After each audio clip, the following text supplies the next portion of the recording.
So good afternoon. Hello again by Creative Tech Talk. And this time I want to tell you shortly about Postgres 18 asynchronous disk I/O operations, how it is implemented, how it works.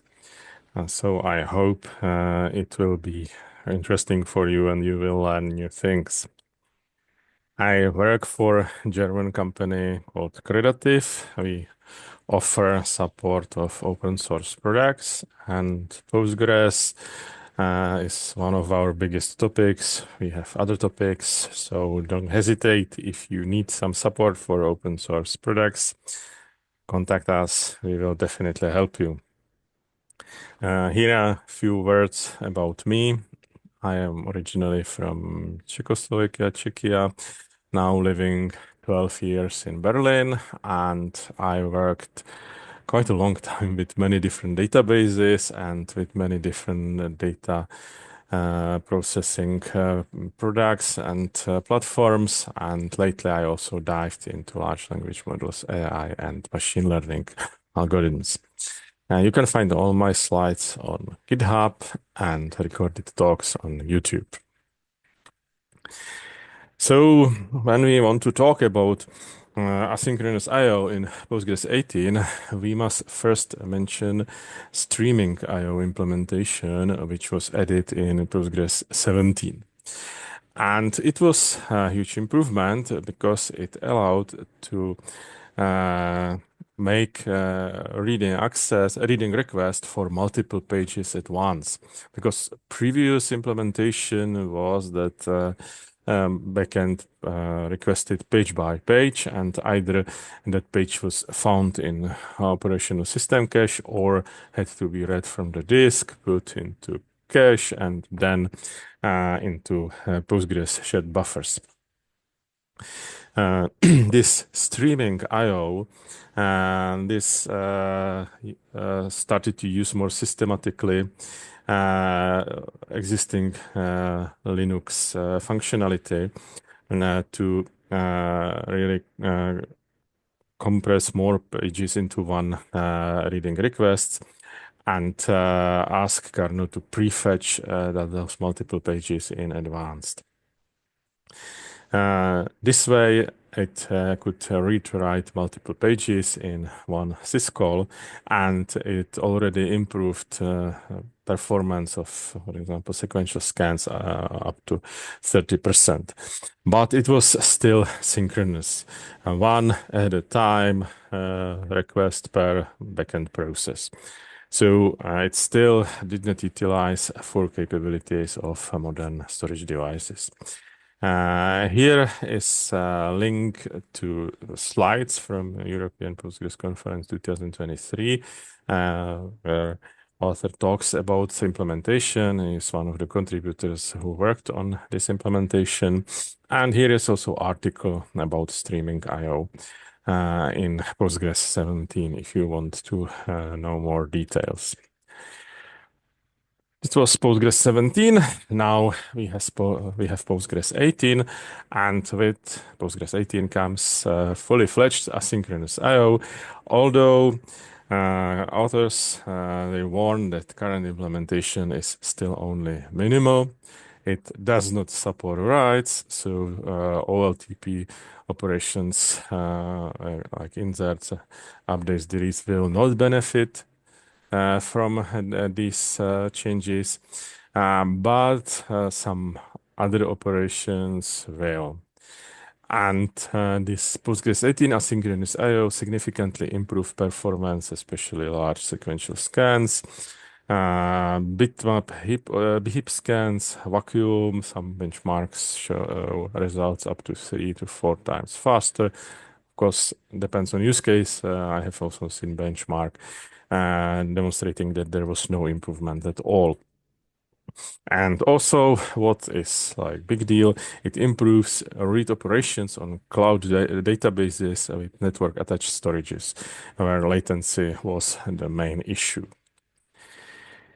For this asynchronous I/O, we have three different methods. which are demonstrated in this picture, and you can also dive into this article, which shows many details.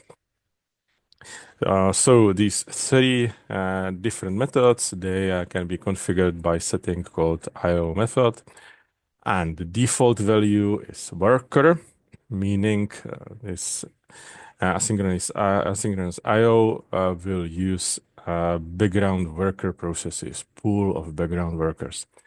Second option is IO U-ring, which is Linux specific asynchronous IO mechanism.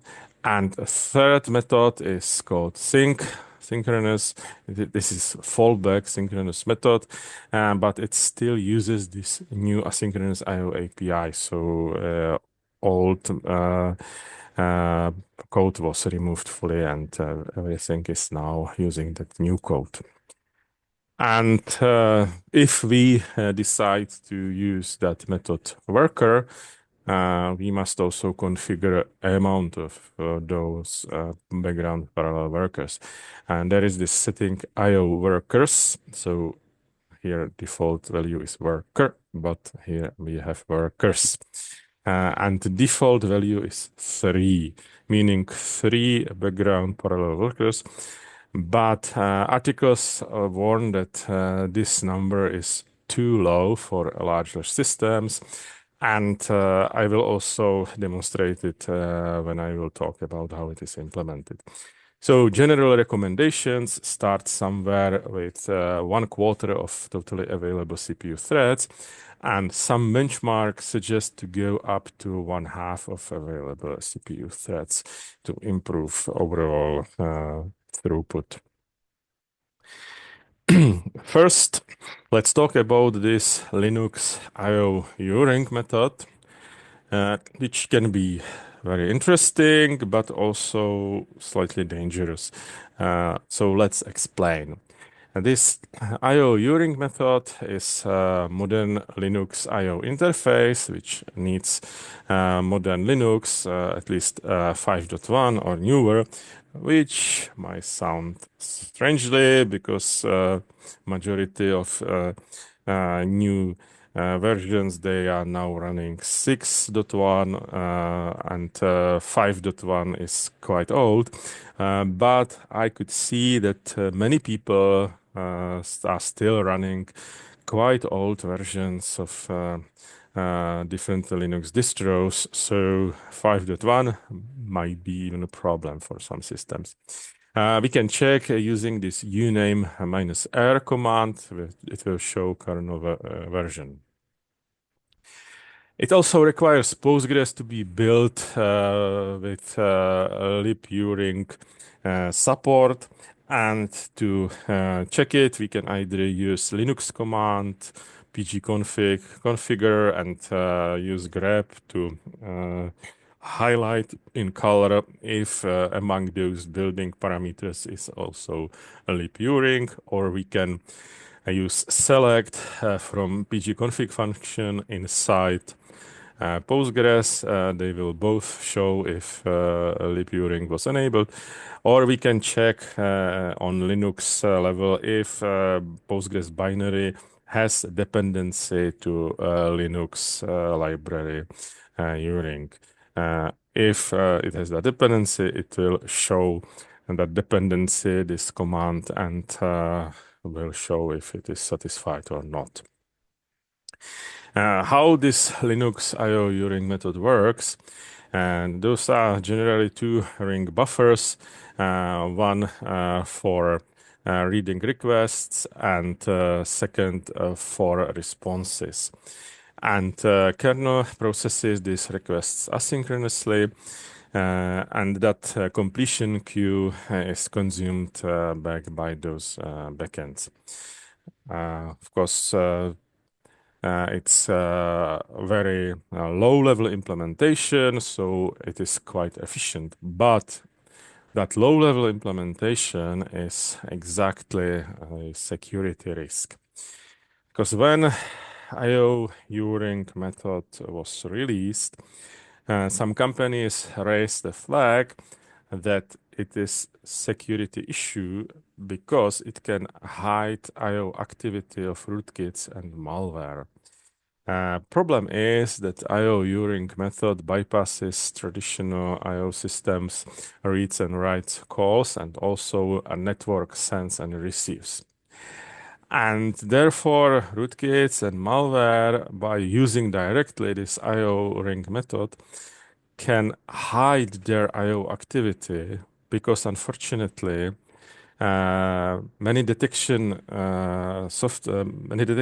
programs, they actually uh, check usage of those traditional system methods, and they do not check activity of this I/O Uring method.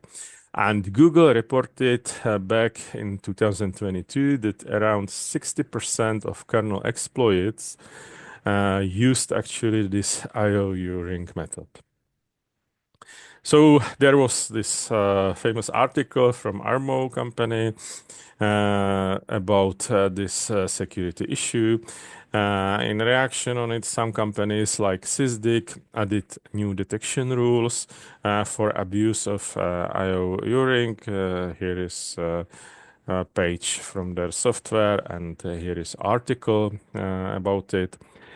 And to be on the safe side, some container runtimes even disable this Linux I/O Uring method for security reasons. And articles also warn that I/O Uring is very complex, so it already had in the past numerous bugs, and they would be most likely new bugs discovered. So I/O Uring, based on some benchmarks, gives us the best asynchronous I/O, but we must be aware that using it could be actually problematic. Therefore, recommended asynchronous I/O method is this setting worker, meaning we are using pool of background parallel workers to communicate with disk. And normal backend processes, either user connections or system backend processes started by Postmaster, they submit I/O requests into shared memory queue. Because Postgres uses this model process per backend, and it means that each of these backends is actually its own isolated memory, and therefore they must communicate each other through this shared memory segment. So those background workers, they actually check content of this shared memory. When there is new request, they pick it up and perform these requests asynchronously. It is, of course, it means, of course, more context switches and wake ups than that Linux I/O Uring, but this is a method which is recommended either for non-Linux system or for older Linux kernels, or if security of I/O Uring can be an issue, and then we shall also think about this I/O method workers. Every method or every subsystem in Postgres must be monitored in some way. So we have now new system view pg underscore AIOS, which shows current IO request, their status, result, whatever is necessary. And we have some enhancements in pg.io view, some new columns, which show stats about those IO requests. But as usually, every magic comes with a price. So some of these monitoring features are actually switchable on off because they add some overhead on processing. Because of course Postgres must gather these statistics for this system views. So there is this parameter track IO timing, which enables this additional IO timing statistics. Default is off. So when we decide to switch it on, we shall monitor performance, how big influence on performance it has on our particular system. And on Linux level, we can of course use classical iotop command. Here is how output from iotop command could look like. Here we see those IO workers performing their duty.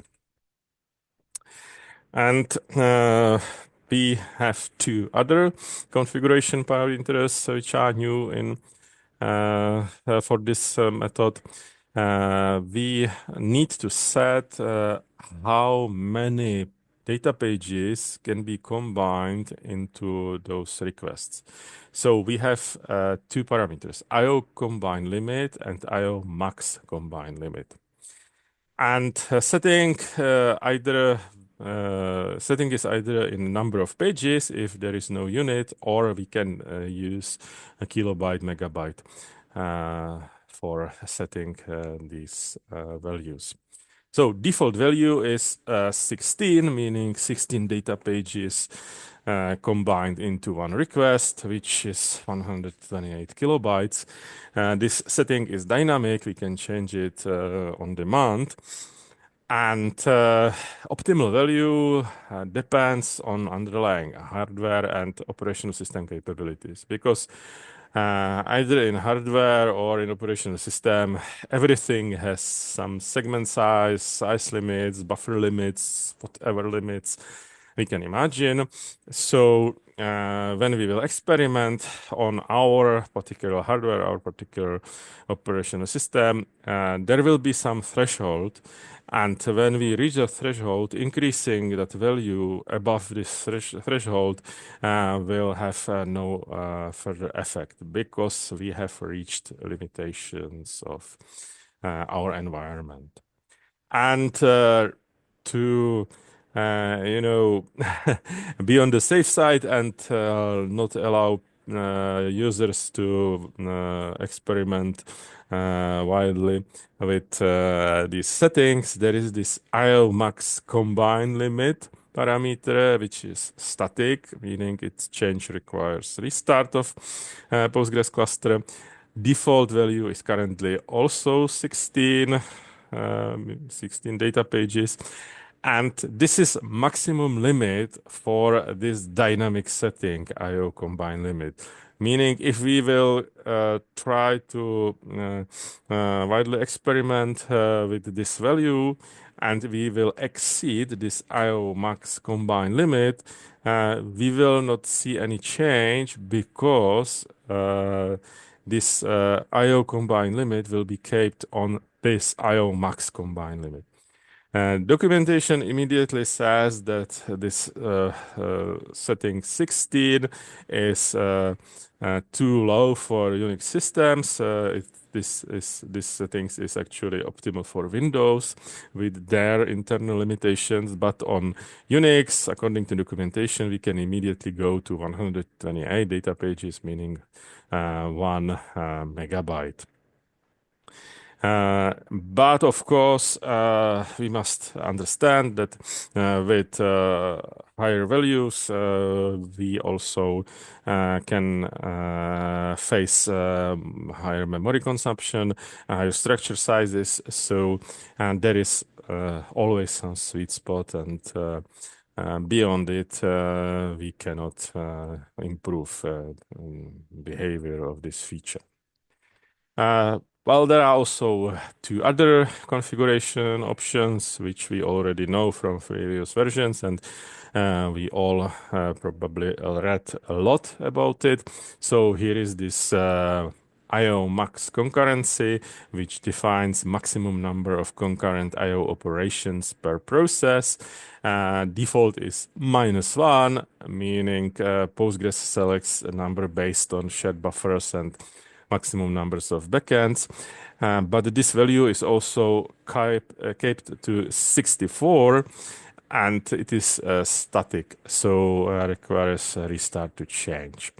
And another value which was in previous years quite often discussed is this effective I/O concurrency, which is number of concurrent I/O operations that can be executed simultaneously. And this parameter got new default value in Postgres 18, and this new default value is 16, the same as here with those combined limits. But here it does not mean data pages, it means number of concurrent I/O operations which can be executed simultaneously. I think you immediately will remember that you have seen articles saying that for faster storage, like modern SSDs, we can go to setting 200, this affecting I/O concurrency. But there are also warnings in articles that very high value may actually badly increase I/O latency for all queries. This setting can be changed dynamically, but it can be also hurting our performance if we would set it wildly to some too high value. That was a few words about setting, and now how this I/O method worker works under the hood. So if we want to know details, we shall always go into source code. And in Postgres source code, there is a huge README. It is under this path, but you can easily access it through this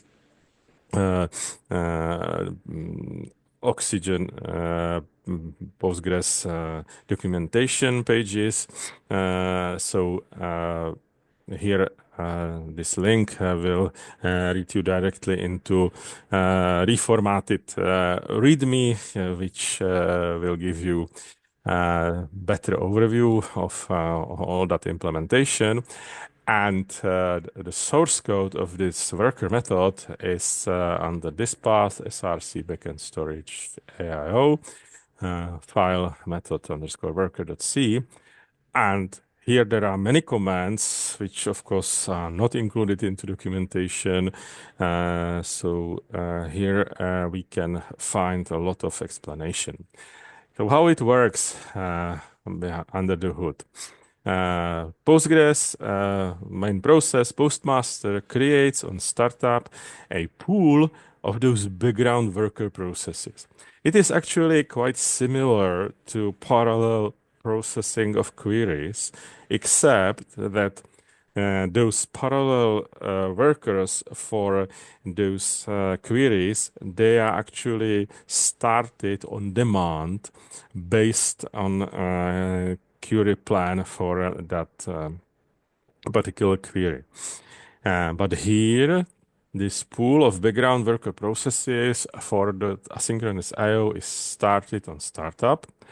And those workers, they live all the time unless they encounter some error and exit.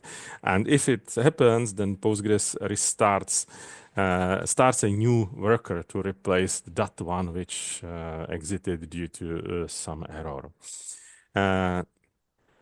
As everything in Postgres, each I/O worker is a separate operational system process, and those workers, they still perform synchronous I/O. They just read in parallel, like several workers reading in parallel data pages for that request. So these blocking syscalls are now moved to the pool of separate processes. And that way, we are performing now in Postgres multiple blocking reads, but because they are processed in parallel, it gives us actually this asynchronous throughput. And these workers, they ignore classical SIG-term termination signal.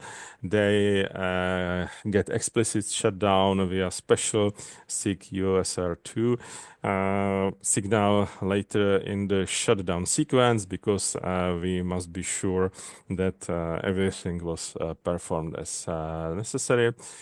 And as I mentioned, if worker fails, it marks that IO request as failed, and that worker exits, and Postmaster starts a new worker to replace it. You can see that typical behavior of that worker is waiting for the request. So that worker loops forever, waiting for requests, and those requests are sent by other backend processes or by connections to shared memory submission queue. And when there is a new request in this shared memory submission queue, it sends signal and it wakes one idle worker. This idle worker reads that request from shared memory queue, and current option in the code is that each woken IO worker can wake two more idle workers. There is a note in the code about future improvement to N to be able to wake up more idle workers, and these all woken IO workers will now perform these synchronous reads for that request, and they will put results into shared memory completion queue and will notify backend that process that request was performed. Some benchmarks. There is a very interesting article by Tomáš Vondra, who is actually one of the people who worked on implementation of this asynchronous I/O, and he benchmarked this feature on machine with 12 cores, 24 threads, 32 gigabytes of memory, and 4 SSDs in a RAID 0 array. And he tested Postgres 17, Postgres 18 with synchronous I/O, Postgres 18 with I/O uring, and Postgres 18 with parallel I/O workers. And he used setting 3 workers and 12 workers. And you can see here we have 6 graphs. And if we look at columns, here that column contain index scan, here is bitmap scan, and here to those last graphs are sequential scan on the table. And in the first line, we have distribution of data which is marked linear 10, meaning data are almost sequential with 10% randomness. And that bottom line is marked as uniform, meaning entirely a random distribution of data. So what we see, first index scan. There are practically no differences because Tomáš Vondra mentions explicitly index scans do not use asynchronous I/O yet, only classical synchronous I/O. So there is no improvement. When we look at bitmap scan, we see very interesting improvements. And the best improvement on that particular use case in both cases is for that method workers. This uring method is slightly slower, only slightly, but still. But most interesting results we see for sequential scan on the table. And here, in both cases, those top top dots are Postgres 17 and Postgres 18 synchronous reads. And this middle line is IO Uring, and these dots here in that bottom line, and this is asynchronous IO for 3 workers and 12 workers. Well, those are very interesting results because, as you can see, that sequential scan with asynchronous method worker is actually like 60% quicker, around 60% quicker than the same operation in Postgres 17 or with synchronous IO. And as you can see, there are not too big differences between 3 workers and 12 workers. Well, we can presume that this query was the only one running on that machine.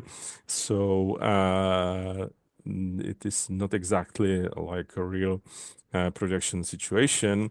But anyway, we can see that by upgrading to Postgres 18 and even with default settings for asynchronous IO, well, clients can immediately get like 60% improvements for sequential table scans. This is very nice result. This looks very promising.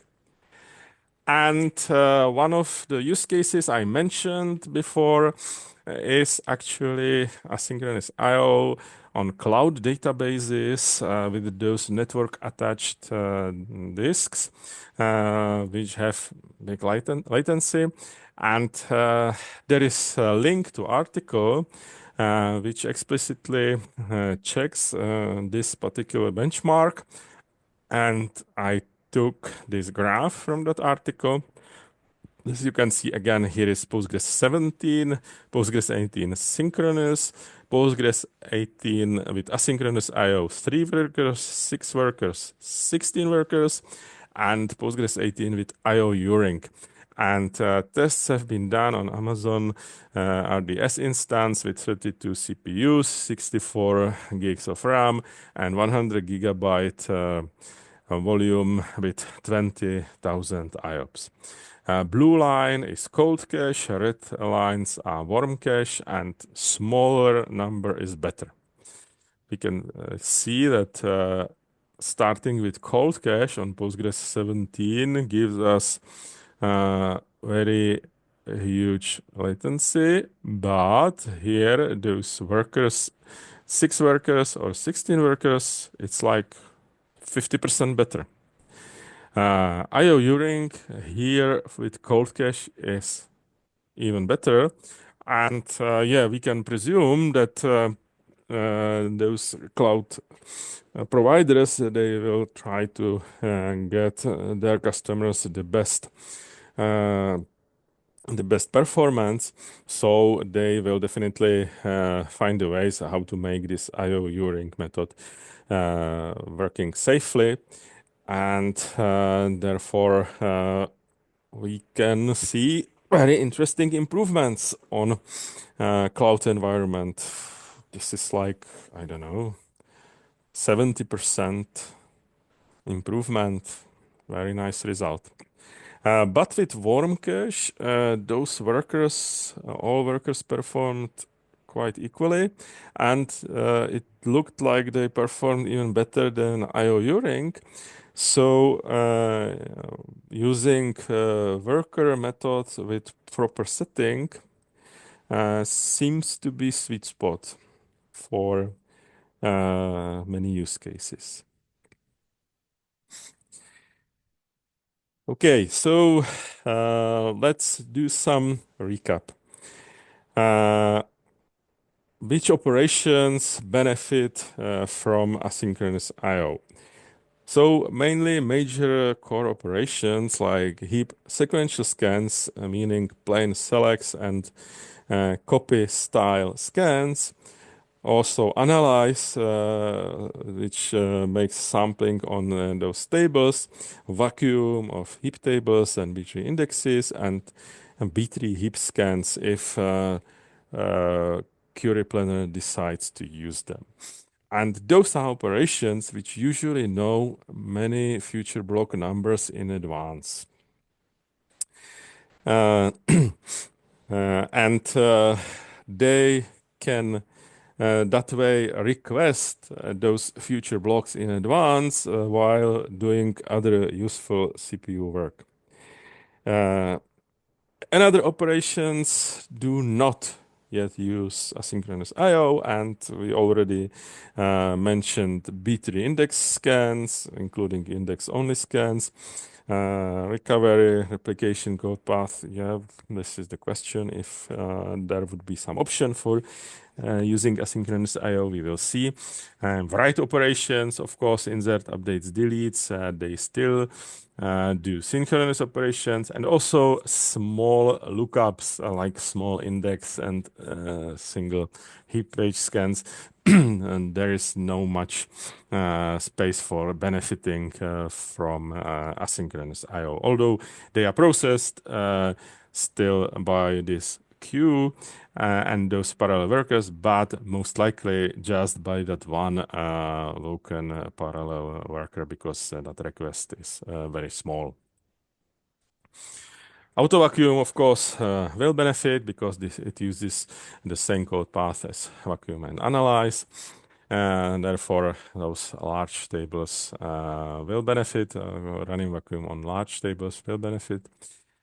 And this asynchronous I/O intentionally focuses on those large predictable scans to avoid fighting with Linux kernel or other operational system kernel on read-ahead heuristics. This was implemented in previous years to improve disk I/O. So Postgres that way drive that read ahead based on query plans in situations when Postgres knows in advance which blocks will be necessary to read. Future work will add more operations into that read stream mechanism and asynchronous I/O, and definitely index-only scans and everything about indexes, and eventually writing operations. Yeah, well, this is everything I wanted to show you. Here is some summary of very interesting resources, although there are other resources mentioned, all those in those previous slides. And I thank you very much for your attention, and I will now stop recording.